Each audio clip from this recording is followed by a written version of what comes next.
former President Biden returned to the national stage in a real way for the first time since leaving the White House, using his speech tonight to rip what his successor has been doing during his first few months in office. Fewer than 100 days, this new administration has done so much damage and so much destruction. It's kind of breathtaking it could happen that soon. Well, they're following that old line from tech startups. The quote is, move fast, break things. Well, they're certainly breaking things. They're shooting first and aiming later. My sources tonight are Jonathan Allen, NBC News senior political reporter, and also the co-author, alongside Amy Parnes, of the new book, Fight Inside the Wildest Battle for the White House, and also Alex Thompson, who is a national political correspondent for Axios and the author of the upcoming book, Original Sin, President Biden's Decline, Its Cover-Up, and His Disastrous Choice to Run Again. So I'm sure he loves to hear from the two of you on his first major speech. What do your sources say, Alex, though, about why he's coming out now, just the idea of hearing from him? Because I was interested in some of Isaac's reporting here at CNN today. He asked about hearing from the former president for the first time since January 20th. One longtime supporter and donor said only this, quote, no, thank God. Joe Biden wants to be out there. A lot of his people have reached out to former aides, other Democrats, and basically the insinuation is Joe Biden is still the de facto leader of the Democratic Party. But a lot of Democrats do not feel that way. They think that he made a huge mistake in choosing to run again at 80 years old, and they don't want to hear from him. But you're going to see this push-pull because he does want to be out there. He does still want to have his voice heard. And so I expect that this sort of melodrama is going to continue in the coming months. What do you make of what he had to say today? I mean, he was going after President Trump, but I mean, President Trump spends almost every single day attacking Biden. So does his administration. I mean, they bring him up in the rationale for a lot of their moves. What do you make of what you heard from him tonight? Well, a few things. And I should say, I mean, Alex is absolutely right. I mean, this is, and as we report and fight, like this is absolutely a president who thinks that he should be able to burnish his legacy right now and put his legacy in front of Democrats winning the presidency in 2024 and is embittered. He's told people that he would have won.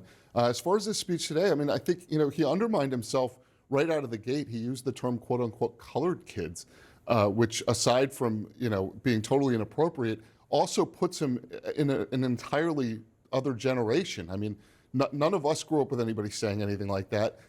So, I mean, he's going after Trump, but I don't think he's going after Trump effectively. And again, to Alex's point, like, the Democrats want him to go away, and there was probably nothing more clear in the reporting that Amy and I did for the book Fight than that most of the Democrats want him to go away. Some Democrats still like him, but they do not want him to be the leader of their party. Yeah, and your book really gets into the final days of his time in the White House, what that looked like, how other Democrats are viewing him. To that comment he made tonight, I want people to listen to that. I'd never seen hardly any black people in Scranton at the time I was only going in 4th grade. And I remember seeing the kids going by at the time called colored kids on a bus going by. What do you make of that moment? I mean, you saw these moments back in 2019 during the 2019 primary where, he would talk about putting on, he was asked, I still remember he was asked a question about reparations for the descendants of slaves. And he talked about putting on a record player for black kids in the home and how that was important. He is sort of, to your point, like he is he's an older generation. He's sort of frozen in amber. I also sort of remember about why he's out there right now. I remember a former aide once compared him to a shark. He always has to keep swimming. And I think that's why he's still continuing to be out there. And he was going after the Trump administration on Social Security, saying that they're putting fear in people into access to their local Social Security office, their benefits, what that's going to look like, referencing Elon Musk very clearly when he was talking about moving fast and breaking things. This is something that other Democrats have been using against President Trump on the campaign trail. Congresswoman AOC has been out with Senator Bernie Sanders on the trail, getting huge crowds, actually. She went after Trump today at their event, and listen to this. Donald Trump is a criminal. He was found guilty of 34 felony counts of fraud, found liable for sexual abuse.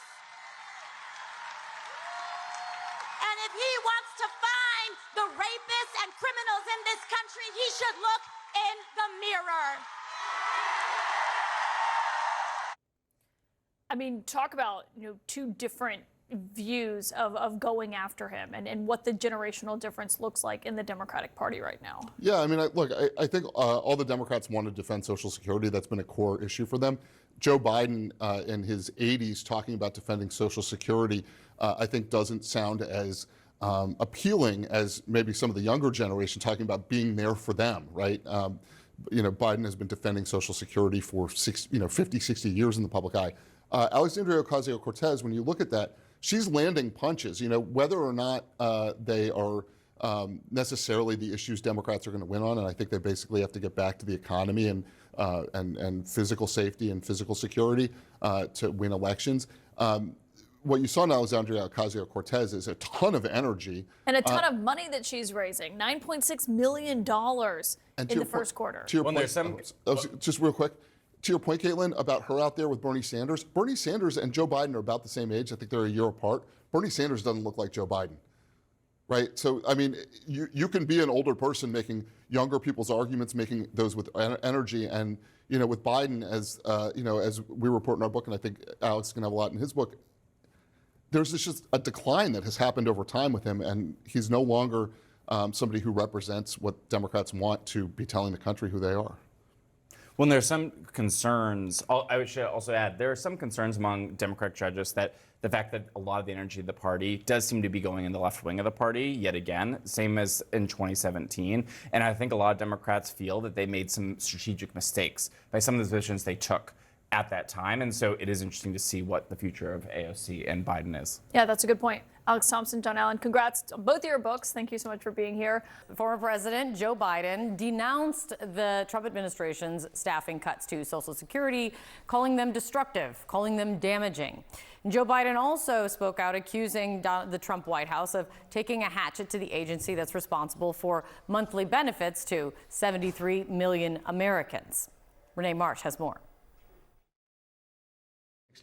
President Donald Trump has repeatedly said he will not touch Social Security benefits, but he and Elon Musk often and without evidence claim fraud is rampant in the system. Government databases list 4.7 million Social Security members from people aged 100 to 109 years old. Social Security is the biggest Ponzi scheme of all time. Trump's Commerce Secretary Howard Lutnick has even suggested it wouldn't be a big deal for Americans to miss a monthly Social Security payment. My mother-in-law, who's 94, she wouldn't call and complain. Mm-hmm.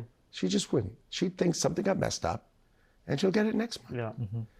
A fraudster always makes the loudest noise. Meanwhile, the agency that pays retirement and disability benefits to more than 70 million Americans is undergoing a massive reorganization that is sparking fears the system could collapse. Elon Musk's Department of Government Efficiency plans to slash roughly 7,000 from the agency's workforce at a time when staffing is at historic lows. Aging computer systems are plagued with outages, and new anti-fraud measures are causing widespread confusion. This Musk and Trump plan is what I call slash and crash. It would really destroy the services that families like mine rely on.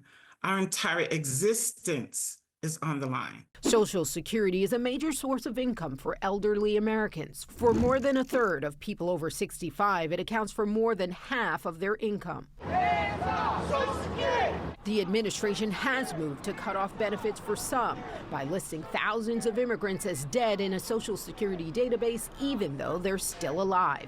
The White House insisting they're on a terror watch list or have criminal records. And DOJ is also pushing against court orders for sensitive personal data held by the agency, including employment, pay history, and home addresses, in hopes of using it to help the president's immigration enforcement agenda. On Tuesday, a federal judge in Baltimore heard arguments on whether she should continue to restrict Doge's access to Americans' sensitive personal data at the Social Security Administration. The judge had asked that the agency's acting commissioner attend the hearing to answer her questions about why Doge needs such broad access and what specifically they plan to do with the data. But the acting commissioner didn't show up, and the judge wasn't very happy about it. The judge has previously issued a restraining order blocking Doge from Social Security's systems, but that expires this Thursday. So the clock is ticking for her to decide whether she will extend that. But it is worth noting, though, that Doge has continued to push for access despite the court order. Renee Marsh, CNN, Washington.